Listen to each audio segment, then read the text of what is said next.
અમદાવાદથી સમાચાર પ્રાપ્ત થઈ રહ્યા છે, જ્યાં પૂર્વ ધારાસભ્ય અને વર્તમાન ધારાસભ્ય આમને સામને આવ્યા. અમદાવાદના જમાલપુર કબાડી માર્કેટમાં આવેલ જગ્યા મુદ્દે પૂર્વ અને વર્તમાન ધારાસભ્ય સામે આવી ગયા. પૂર્વ ધારાસભ્ય ભૂષણ ભટ્ટે હાલના ધારાસભ્ય ઇમરાન ખેડાવાલા ઉપર આરોપ લગાવતા કહ્યું કે પોતાના માણસોને સાચવવા ઇમરાન ખેડાવાલા અધિકારીઓને ગેરમાર્ગે દોરે છે.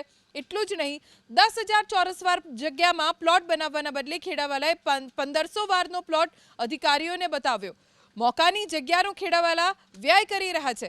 ભૂષણ ભટ્ટના આ જ આરોપોને નકારી કાઢતા હાલના ધારાસભ્ય ઇમરાન ખેડાવાલાએ પણ પલટવાર કર્યો. સામાજિક રીતે ભારતીય જનતા પાર્ટી એ વાતનો સૈદ્ધાંતિક સ્વીકાર કરી જમાલપુરના જનતાને મતની રાજનીતિ નહીં, મનની રાજનીતિથી સામાજિક કાર્ય માટે પાર્ટી પ્લોટ બનવો જોઈએ એ દિશામાં આગળ વધી રહી છે. ત્યારે જમાલપુરના ધારાસભ્ય કहीं બે નિગાહે કहीं બે નિશાના, દુખે પેટ અને કૂટે માથું એવી સ્થિતિનું નિર્માણ થયું છે. ત્યારે કોંગ્રેસના નેતાઓને બચાવવા માટે 10,000 વારનો પ્લોટ છોડી અને માત્ર 1500-2000 વારના પ્લોટ આજે કોર્પોરેશનના અધિકારીઓને બતાવી અને અહીંયા આગળ પાર્ટી પ્લોટ કરો આ દિશા તરફ લઈ જવાની કોશિશ કરતા હતા, એનું માત્ર મેં ધ્યાન દોર્યું છે. ભારતીય જનતા પાર્ટીના પૂર્વ ધારાસભ્ય ભૂષણભાઈ ભટ્ટ, એમના પાસે અત્યારે કોઈ કામ નથી.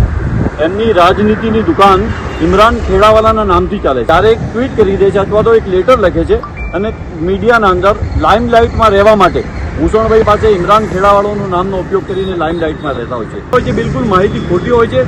બંધ દુકાન છે. ભારતીય જનતા પાર્ટીના ધારાસભ્ય છે. બંધ મિલના કામદાર જેવી હાલત છે.